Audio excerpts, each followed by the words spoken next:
वालेकुम। मेरा नाम हिबा सलीम है और जो मेरा विषय है वो है हिंदी की आरंभिक कहानियों में संवेदना के आयाम। तो मैं अपना प्रस्तुतिकरण कहानी को समझाते हुए शुरू करूँगी कि कहानी होती क्या है असल में। तो कहानी एक ऐसी विधा है जिसमें जीवन के किसी भी एक अंग का विस्तृत वर्णन या किसी भी एक अंग को लेकर उसका चित्रण किया जाता है। तो जैसे कि कहानी एक हम सभी जानते हैं कि कहानी एक प्राचीन काल से चली आ रही है विधा है और प्राचीन काल से चली आ रही है कहानी। जैसे कि हम अपनी दादी नानियों से और जो पंचतंत्र की कहानियाँ थी, मतलब इसकी जो शुरुआत है वो जब से आदिम मानव के जन्म के साथ ही हिंदी कहानी का भी जन्म हो गया था। तो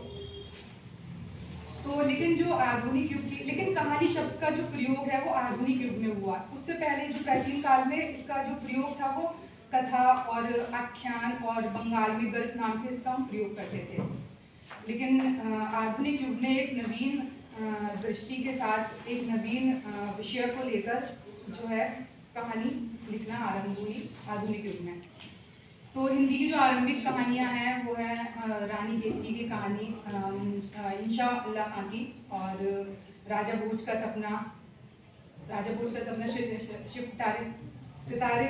शिव प्रसाद सितारे हिंद, और जो किशोरीलाल गोस्वामी की है इंदुमती, जिसे शुक्ल जी ने हिंदी की पहली कहानी माना। और भी कहानियाँ हैं, माधव राय सरपे की है एक टोकरी भर मिट्टी, और धुलाई वाली बंग महिला की है, और कानों में कंगना है, और उसने कहा था गुलेरी जी की कहानी है जो 1915 में लिखी गई। तो हमारे जो मतलब हमें ये देखना है कि संवेदना, उन कहानियों में हमें संवेदना पक्ष ढूंढना है। तो जैसे कि पहले मैं संवेदना का मतलब समझाऊंगी कि संवेदना होता क्या है। तो संवेदना का जो शाब्दिक अर्थ है वो यही है कि समान वेदना, अर्थात किसी के भी दुख को देखकर समान दुख की अभिव्यक्ति या अनुभूति हो, वही संवेदना है।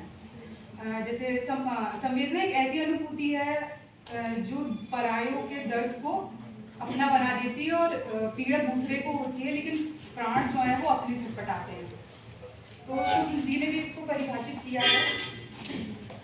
शुक्ल जी के अनुसार है कि संवेदना का अर्थ सुख दुखात्मक अनुभूति ही है, उसमें भी दुखात्मक गहरा संबंध, दुख अनुभूति का गहरा संबंध है। संवेदना शब्द अपने में वास्तविक या अवास्तविक दुख पर कष्ट अनुभूति के अर्थ में आया है। मतलब ये कि अपनी किसी स्थिति को लेकर दुख का अनुभव करना ही संवेदना है। तो जैसे कि एक टोकरी भर मिट्टी है, काफ़ी मार्मिक कहानी है। इसमें एक जो विधवा स्त्री होती है उसकी स्थिति का, उसकी जो अकेली है और विधवा है, और जो जमींदार है वो उसका शोषण करता है। तो ये जो चीज़ है तो हमेशा से चली आ रही है। जो संपन्न वर्ग के लोग हैं वो निम्न वर्ग के लोगों को शोषण करते हैं। तो इसमें भी यही जो उसकी झोपड़ी पर वो कब्जा कर लेता है जमींदार जो होता है। तो मूल संवेदना इसमें यही है कि वो इसमें हृदय परिवर्तन दिखाया है।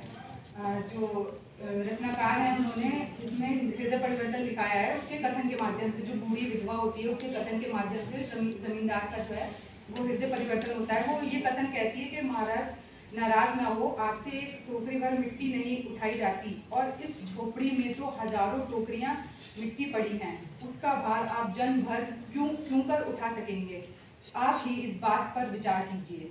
तो इसकी जो मूल संवेदना है वो हृदय परिवर्तन ही है।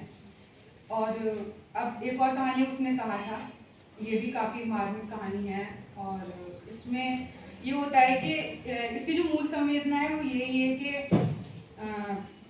किसी भी एक समाज में कोई ना कोई ऐसा होता है जो महान निस्वार्थ होकर किसी भी जो उसे कार्य दिया जाता है उसको मतलब अपने प्राण का भी वो नहीं करता, उसको बलिदान कर देता है, अपने प्राण का भी बलिदान कर देता है वो। तो इसमें एक लहना सिंह है जो बोधा को और हजारा सिंह को बचाकर अपने प्राण को त्यागते हैं। तो और 11 वर्ष का समय है, वो भी एक संवेदनशील कहानी है। वो भी एक जो पति पत्नी बिछड़ जाते हैं, 11 वर्ष तक एक पत्नी संघर्ष करती है, अकेली रहती है जंगल में। तो निष्कर्ष रूप से हम कह सकते हैं कि जो प्रारंभिक कहानी थी, प्राचीन काल में जो कहानियाँ थी, उनकी मूल संवेदना यही है। उसमें प्रेम है, त्याग है, बलिदान है और हृदय परिवर्तन है। यही शुरुआती कहानियों की मूल संवेदना है। मैम मैंने टेक्स्ट पढ़े थे और हिंदी के आरंभिक कहानियाँ पढ़ी थी, टेक्स्ट पढ़ा था।